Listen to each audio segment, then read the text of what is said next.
Olá, boa noite. O ND de hoje fala sobre justiça e segurança pública. E sobre esse assunto eu converso com o advogado Paulo de Jesus. Boa noite, doutor, bem-vindo. Boa noite, Roberta. Boa noite, telespectadores da Band Litoral. Começar o nosso bloco, o nosso bate-papo falando sobre o Código Penal.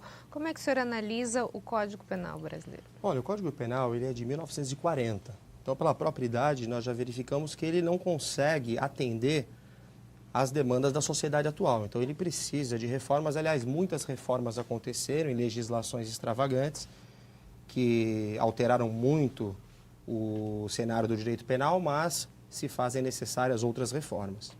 Agora, foi aprovada no Senado uma reforma em 2010, né? No Código de Processo Penal. E até então ele não anda. Então falta vontade política no meu modo de ver. E nós precisamos disso urgentemente, que é através do Código de Processo Penal que vai permitir um ferramental para os juízes, para os advogados, promotores tão criticados pela morosidade da justiça, possam trabalhar e prestar uma tutela jurisdicional num tempo adequado. Agora, nesse ano, segundo a Agência Brasil, essa reforma ela voltaria a ser discutida. Isso realmente aconteceu? Estou falando do ano de 2018, né? 2018, então. Infelizmente, andou pouco, ou praticamente nada esse tema, até em razão da turbulência política que o Brasil atravessou. Mas nós acreditamos que no ano que vem nós vamos conseguir levar essa pauta adiante, porque a segurança pública é um tema que a sociedade vem clamando há muito tempo e não pode mais tardar. As principais mudanças previstas, quais seriam? Então, a desburocratização dos recursos. Hoje em dia, existe uma infinidade de recursos que muitas das vezes acabam levando um processo à prescrição, né? Ou seja, o processo acaba não tendo uma resposta dentro de um tempo adequado. Então, as mudanças que nós acompanhamos nos projetos que estão sendo discutidos buscam dar celeridade ao processo. Então, essas seriam as principais mudanças. E também é importante lembrar que é preciso investir também no Poder Judiciário. Não basta só mudar o código, não basta só alterar a legislação. É preciso que nós tenhamos servidores, equipamentos, para que nós possamos efetivamente dar uma resposta adequada. O senhor acha que esse novo momento político que a gente vive é um momento propício para isso? Eu penso que sim. Eu penso que a sociedade mostrou nas últimas eleições que quer mudança. Houve uma mudança significativa tanto no legislativo quanto no executivo, então eu penso que o ano que vem é um ano de mudança. E a justiça, a segurança pública são temas que não vão poder, em hipótese alguma, serem deixados de lado. Agora, dentre esses temas, doutora, a questão da maioridade penal, ela pega bastante, já há muito tempo a sociedade tem discutido em torno disso, né? O presidente eleito Jair Bolsonaro, ele já falou que é favorável à redução da maioridade penal e a sociedade acaba se dividindo quando o assunto é esse. A redução da maioridade penal pode ser uma solução? Então, eu costumo dizer sempre que nós não podemos escolher o atalho para resolver o problema. Uma pergunta complexa como essa demanda uma resposta e uma atitude complexa. Não basta só nós reduzirmos a maioridade penal para 16 anos, que no dia seguinte vai ser noticiado um crime praticado por um menor de 15 anos, 12, 13. Então, veja, é apenas uma variável da equação. De fato, é inegável que alguém com 16, 17 anos consegue entender o caráter ilícito de um fato, de se determinar. Agora, não é só isso, não é só reduzir a maioridade penal, até porque nós prendemos muitos jovens, de 18 a 28 anos, é a maior parcela dos presidiários no Brasil tem essa idade. Então, nós já prendemos os jovens. Então, reduzir por si só não vai resolver. Nós precisamos reduzir, nós precisamos investir em educação, investir num sistema penitenciário que possa ressocializar as pessoas para que elas possam efetivamente voltar melhores. Ou seja, no nosso sistema penal, não se admite a pena de caráter perpétuo. Então, tudo que vai para o lado de lá do muro, eu digo sempre isso, um dia volta. Então, nós temos que cuidar que essas pessoas que vão para lá voltem melhores. Então, reduzir apenas por reduzir, eu entendo que não vai ser uma medida eficaz. Bom, aí a gente tem várias variáveis, como o senhor acabou de apontar, né? Por exemplo, a gente reduz a maioridade penal, então a gente consegue colocar, enquadrar indivíduos de 16 anos, que seja, num crime e coloca ele na cadeia. O problema é que já existe uma superlotação dessas penitenciárias. Então, a gente tem realmente várias variáveis envolvendo isso. O problema ele é muito maior do que aparenta, né, doutor? Sem dúvida. Até porque é importante deixar claro a questão constitucional. Nós não sabemos nem ao certo, existem correntes que entendem que a redução da maioridade penal é inconstitucional. Mas, a par disso, nós já somos o terceiro país que mais prende no mundo. Nós temos 726 mil presos. Só perdemos para a China e para os Estados Unidos. E nós podemos dar uma volta no quarteirão e acredito que nem eu, nem você, nem o telespectador se sente seguro. Então, prender mais não é a solução, nós precisamos prender bem. Prender bem e, principalmente, ressocializar aquele que está preso. Que ele volte para o nosso convívio melhor, em condições de ter um emprego, em condições de constituir uma família, enfim, de somar na sociedade. E não simplesmente jogar as pessoas na rua sem a menor condição, que isso, o resultado nós já estamos colhendo atualmente. Hoje a sensação que a gente tem é que as pessoas, quando elas são presas, elas fazem uma escola lá dentro e voltam muito pior. Na verdade, não voltam nem iguais, né? Elas voltam num caráter, numa função muito pior. Quer dizer, o buraco ele é muito mais embaixo e é algo difícil de ser resolucionado de forma rápida, né? Sem dúvida. O sujeito, muitas das vezes, ele é preso, Roberto, sem uma sentença penal transitada em julgado, ou seja, sem um processo ter sido terminado. Ou seja, o sujeito é preso preventivamente, entra nessa escola do crime por um furto e sai de lá especialista em assalto a banco. Quer dizer, é um mecanismo odioso e que ele precisa ser reparado. A gente teve um caso recente aqui na nossa região, né, de acho que foi um comerciante que foi confundido, um rapaz que foi confundido, ele era de Praia Grande, se eu não me engano, Sim. E ficou acho que meio ano na prisão. Meio ano preso, porque ele foi identificado foi feita uma identificação que não se mostrou correta. E o processo tramitou praticamente todo, durante 6 meses ele aguardou preso. Então veja, um sujeito que primário, não é? Não tinha nenhum antecedente criminal e se viu aí meio ano preso. Então, isso é um mecanismo que precisa ser consertado. Não dá para você admitir mais, porque o sujeito volta de lá certamente muito pior do que entrou. Então, enquanto nós não nos conscientizarmos, enquanto sociedade, que o caminho é longo, é preciso se investir, não é apenas numa canetada ou num argumento de bate-pronto que nós vamos resolver. Enquanto nós não tomarmos essa consciência, nós vamos continuar sofrendo. Agora, para a gente resolver esse problema, que é um problema de base, né, doutor? A gente está falando da sociedade, você precisa trazer educação para esses jovens, para esses adolescentes, precisa ter uma família que englobe, que acolha essa criança. Hoje a gente vê muita gente sem referência de família, né? A gente vê sem princípios de educação, por isso o crime é uma porta, é um convite para as pessoas que querem um acesso mais fácil às coisas. Então, a gente está falando de uma resolução que ela engloba muito mais do que só a segurança, né? Já são outros aspectos, a questão da educação, a questão da sociedade como um todo, a presença de pai e mãe. Isso o senhor acha que é o referencial e é o primordial para se resolver esse problema? Sem dúvida. A minha fala ela vem justamente nesse sentido. Não basta só jogar a responsabilidade para o Estado. O Estado tem que resolver, o Estado tem que aumentar as penas, o Estado tem que construir mais presídios. Nós temos que assumir a nossa parcela de responsabilidade enquanto cidadão, dentro da nossa própria casa, com os nossos amigos e vizinhos. Só construindo uma sociedade saudável, uma sociedade justa, que nós vamos conseguir resolver esse problema. Não adianta mais, repito, mais presídios, endurecimento das leis, são ferramentas importantes no primeiro momento, para tentar retribuir um crime que eventualmente é praticado, ou ainda desencorajar aquele que pensa em delinquir, uma pena dura, o sujeito pode pensar 2 vezes antes de praticar um crime. Agora, não podemos tirar a responsabilidade que eu, você e todos nós temos enquanto cidadãos, junto à nossa família e aos nossos amigos.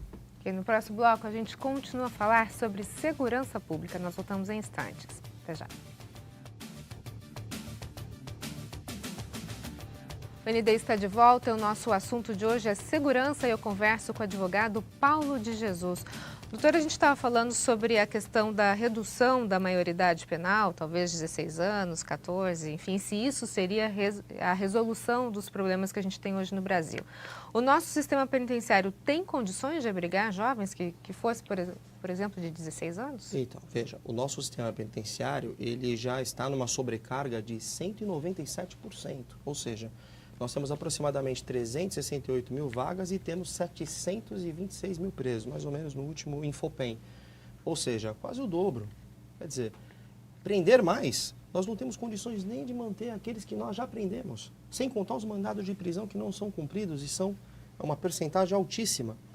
Então, não temos. A resposta para essa pergunta é não temos condição. Nós temos que investir em ressocialização, em desprisionalização. Muitas das vezes, o sujeito não precisa ser encarcerado. Nós temos que construir, dentro dessa reforma do Código Penal, do Código de Processo Penal, circunstâncias que permitam com que o sujeito responda, tenha uma pena, mas que não seja a segregação da liberdade. Podem ser outras medidas. restrição de direitos, serviços, enfim. Nós temos que encontrar saídas para retirar o sujeito desse sistema pútrido, enquanto ele não está ainda restaurado, para que a partir daí nós consigamos ter uma solução para os problemas. Presídios de segurança máxima, como é que o senhor analisa hoje os presídios que a gente tem no nosso país? Olha, e sim, comparado aos presídios comuns, tem uma qualidade bem melhor, tem uma infraestrutura melhor, tanto é que recebem os condenados de maior periculosidade, mas são poucos ainda para o número de pessoas que enquadrariam nesse perfil. Mas é uma saída, assim, para tirar dos centros urbanos esses delinquentes, esses bandidos, enfim, e para que eles possam ter uma ressocialização adequada. O senhor acredita que ainda existam muitas falhas nesses presídios? Sim, sem dúvida alguma. Basta observar a comunicação que na televisão mostra 3x2, comunicações telefônicas, enfim, todo tipo de tecnologia que é usada para os presos se comunicarem com as pessoas fora. Então, eu penso que há de se fazer... piada, né, o que a gente conta. Agora, o celular parece que pega melhor lá do que na cidade. Enfim, o fato é que é preciso se investir para melhorar isso. Não dá para manter esse estado de coisas de que parece que o sujeito comanda o crime de dentro da cadeia. Se a gente tivesse que fazer uma análise do sistema penitenciário hoje no Brasil, como é que o senhor analisaria e o que a gente pode esperar para os próximos anos, tendo em vista o próximo presidente que assume agora, em janeiro, Jair Bolsonaro? Então, diante de tudo que nós falamos aqui, eu penso que o sistema penitenciário hoje está caótico, né? Tem o dobro das pessoas que deveriam estar ali, não ressocializa ninguém, nem o caráter retributivo, que é esse caráter de dar de volta, ou pelo menos fazer com que aquela pessoa pague pelo que cometeu, sequer isso é feito. Então, eu penso que há muito o que caminhar. A perspectiva que nós temos para o futuro governo, eu sou um otimista convicto. O meu modo de pensar é que vai ser positivo, que nós vamos conseguir empreender as mudanças necessárias. Foi indicado um juiz federal que pediu exoneração para ocupar esse cargo, então é alguém que conhece do direito penal, do processo penal, conhece como funciona um processo, presos, advogados, promotores, enfim, vai montar uma equipe multidisciplinar. Então, a nossa expectativa é muito positiva, Roberta, de que nós consigamos dar um salto dentro desse campo. Sérgio Moro, ele sempre foi o ícone da Lava Jato, né? Você analisa de que forma ele ter aceitado esse convite de Jair Bolsonaro? Isso foi bom para a Lava Jato?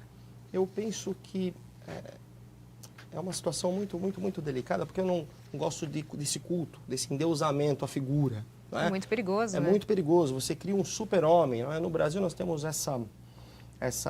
esse modo de agir de sempre querer atribuir a alguém a responsabilidade para resolver tudo. Né? E parece que o Sérgio Moro encampou essa figura do super-herói que vai assumir um super-ministério, que vai ter uma super-função e vai fazer uma super-gestão. Então, tudo que é muito super, eu fico um pouco preocupado. Né? Eu penso que ele tem condições técnicas para isso, é alguém respeitável, tem uma moral ilibada. Agora, se ele vai conseguir e vai levar isso adiante, só o tempo realmente vai poder dizer. E em relação ao presidente eleito Jair Bolsonaro, o senhor acha que ele vai realmente ter uma política de enfrentamento à corrupção e à violência? Porque é isso que as pessoas esperam, né? Acho que grande parte do eleitorado de Jair Bolsonaro foi pensando nessa questão de segurança. Foi uma tecla que ele bateu bastante. Sem dúvida. Mas como nós vivemos no Brasil um sistema de freios e contrapesos, ou seja, nenhum dos três poderes pode fazer nada sozinho, quando o legislativo vai muito além, o executivo vem e o judiciário também. Então, ou seja, há essa tripartição dos poderes. Então, ele, como foi um deputado de 7 mandatos seguidos, ele sabe muito bem como funciona um processo legislativo, a aprovação das leis. Eu acredito que ele não irá para esse enfrentamento deliberado, porque ele sabe que não vai conseguir. Para ele fazer uma emenda constitucional, ele precisa de 3/5 em 2 turnos em cada casa, no Senado e na Câmara.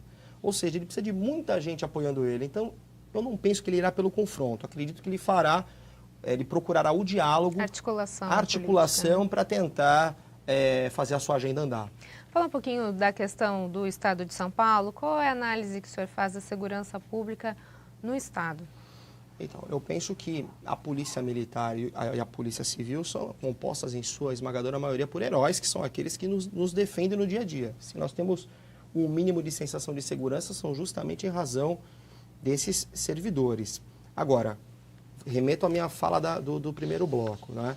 Precisa de mais investimento, precisa de mais estrutura, precisa de mais ciência, ou seja, precisa de mais tecnologia mesmo para combater esse crime organizado trilionário.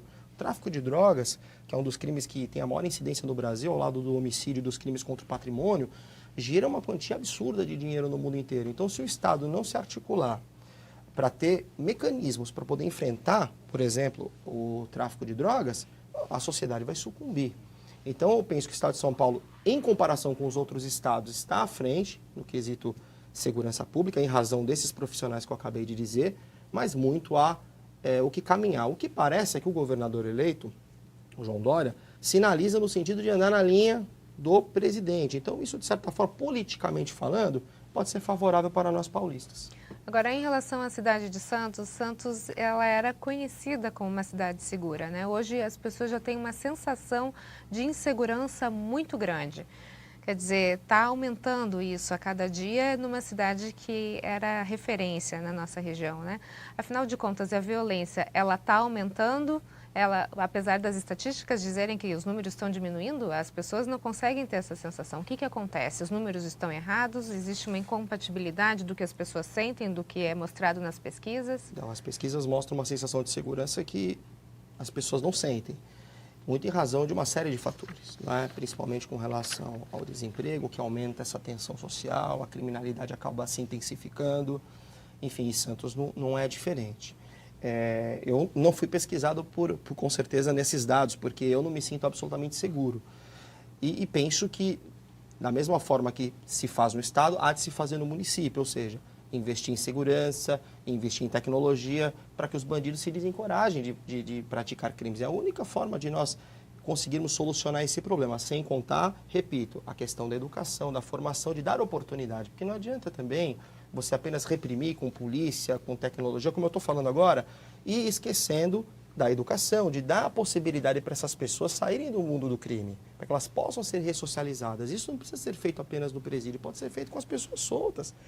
Nós não precisamos ter um problema consolidado para resolver depois. Não precisa o paciente estar doente para nós aplicarmos um remédio. A gente pode já fazer um tratamento preventivo. O tratamento preventivo é a educação. E no próximo bloco a gente continua a falar sobre segurança pública. Nós voltamos em instantes. Até já.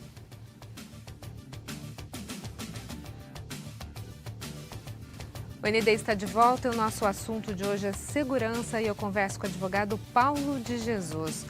Doutora, eu gostaria de conversar agora sobre a questão do indulto, que tem trazido muito questionamento na sociedade, né, em relação ao que o presidente Michel Temer tem funcionado. Explicar um pouquinho para as pessoas como é que funciona. Então, o que seria o indulto de Natal que tanto se fala? Então, esse tema polêmico, né, o indulto que se tornou muito mais esse ano, o indulto é uma clemência do poder público. Ou seja, é a possibilidade de um perdão para determinadas pessoas que praticaram crimes, né, até um quantum de pena, como em 2017, até 12 anos, tinha que cumprir pelo menos um quarto da pena, enfim, tem os requisitos que o decreto traz. E é uma das medidas que vão ao encontro dessa ressocialização, ou seja, é concedido o indulto para aquelas pessoas que preencham requisitos de que mostraram que merecem ser ressocializadas ou merecem uma segunda chance. O bom comportamento. O bom comportamento. Numa linguagem mais simples seria isso. Alguém que preenche esses requisitos que o decreto que o presidente vai assinar, ou enfim, assinou, faz. Então, é importante se dizer o seguinte, nós não podemos legislar e agir, quando se trata de segurança pública, de direito penal, com fígado, com ódio. Não é porque hoje a criminalidade está em níveis inaceitáveis que nós vamos jogar todas as ferramentas de ressocialização fora, como se não prestasse. Então, é importante deixar claro que o indulto é uma ferramenta legítima, sim, desde que é aplicada àqueles que mereçam. Crimes, por exemplo, violência, crimes violentos não se enquadram dentro dessa categoria. Crimes, corrupção, por exemplo, pelo que o noticiário aponta, não seriam incorporados. Então, não são crimes que tocam fundo na sociedade. E esse era o grande medo da sociedade, né? Isso. Agora, se liberar todo mundo que a Lava Jato conseguiu segurar. Então, pelo que a gente está acompanhando, não parece que vai acontecer. Crimes violentos e crimes que nós temos corrupção não serão incluídos no indulto. Agora, esses que preenchem os requisitos que eu falei agora há pouco, serão contemplados como vem sendo desde a redemocratização até hoje. Agora, é bom explicar para as pessoas a diferença daquela saidinha, né? Sim, existe não é a mesma coisa. Não é a mesma coisa. A lei de execução penal, que o sujeito vai progredir do regime fechado para o regime semiaberto e depois para o aberto, e dentro, o juiz da execução penal verifica se aquela pessoa merece ou não determinada vulgarmente conhecido como saidinha, ou outros benefícios. Então, é analisado no caso a caso, levando em conta quanto de pena a pessoa cumpriu, se tem bom comportamento carcerário, etc. A saidinha, a pessoa sai e volta. volta. O indulto, ele é perdoado, Exatamente. quitado sua dívida. Os antecedentes criminais, para ficar bem claro, permanecem. Tem só os efeitos, né? Que, como a pena, por exemplo, que a pessoa vai poder ser colocada em liberdade. Agora, tem algumas coisas nesse sistema penal que às vezes a gente não entende muito bem, né, doutor? Eu vou dar um exemplo, por exemplo, do caso da Suzane von Richthofen, que ela teve o direito de deixar a prisão justamente no Dia das Mães. Quer dizer, matou pai e mãe e recebe um indulto desse. É uma coisa que é difícil de entender, né? É uma coisa muito dura. Não está na lei, isso é importante ser dito, não está na lei de execução penal que precisa ser concedido a ela especificamente, qualquer um que mate o pai e a mãe, uma saidinha no Dia das Mães, no Dia dos Pais. Fica a critério do juiz das execuções criminais. Então também toca fundo, porque qualquer pessoa em sã consciência inadmitiria uma coisa dessa, né? Uma pessoa que matou a própria mãe e a saidinha, né? Parece uma situação absolutamente contraditória. Então, isso precisa ser mudado. Isso nas reformas que nós estamos antevendo, que acontecerão, com certeza será abordado, porque não pode se admitir uma situação dessa. Prisão em segunda instância, um dos assuntos também muito discutidos agora no final do ano. Acredita que o Supremo vai rever isso agora, em abril? Então, a Constituição Federal, eu tenho uma opinião bem peculiar com relação a essa questão da prisão em segunda instância, porque a Constituição Federal, ela veda, ninguém será considerado culpado até o trânsito em julgado da sentença. Entretanto, como o nosso Código de Processo Penal é um código antigo, que não está respondendo aos clamores da sociedade de forma satisfatória, se decidiu dessa forma que com segunda instância, mesmo sem trânsito em julgado, o sujeito já poderá ser preso para cumprir pena. Não é o que diz a Constituição Federal, apesar que muitos juristas entendem que é possível, eu entendo que não é possível também. Acho que o STF irá rever essa questão, mas essa insegurança toda, Roberto, acontece porque o legislador não agiu. Se nós tivéssemos feito a reforma no Código de Processo Penal, no Código Penal, nós teríamos um processo mais célere, mais justo, e nós não precisaríamos nos valer de uma medida como essa, de colocar o sujeito para cumprir pena mesmo sem trânsito em julgado. Mas essa atenção agora, nessa questão da prisão por segunda instância, o senhor acredita que é muito mais por conta da prisão do ex-presidente Lula? Porque aí você começa a verificar no casuísmo, né? Você tá analisando não um instrumento. Nós não estamos analisando a prisão em segunda instância, nós estamos analisando a prisão em segunda instância do Lula. Então isso acaba contaminando um pouco o debate. Fica uma situação que deixa um pouco a ciência de lado e passa a ter uma opinião objetiva com relação àquela questão. Penso que é um tempo difícil de se discutir essa questão. Agora, o senhor está falando da questão da lei em si, nessa questão da prisão em segunda instância. Uma possível revisão da prisão em segunda instância, será que ela seria bem aceita pela sociedade que já está cansada de corrupção? Então, como nós não devemos tomar as nossas decisões importantes de cabeça quente. E eu penso que dessa forma deveríamos agir com relação à legislação. A sociedade está com a cabeça quente, não aguenta mais falar em segurança, em impunidade. Qualquer cidadão médio tem esse discernimento. Agora, nós não podemos fazer justiçamento. Não é porque nós não estamos satisfeitos com uma situação de coisas que nós vamos simplesmente, ao arrepio da lei, tomar uma decisão que pode ser, no futuro, atingir a toda a sociedade. Ok, doutor, muito obrigada pela sua participação. Poxa, muito obrigado pelo convite. O ND fica por aqui, uma ótima noite para você. Fica agora com o Jornal da Band. Até mais.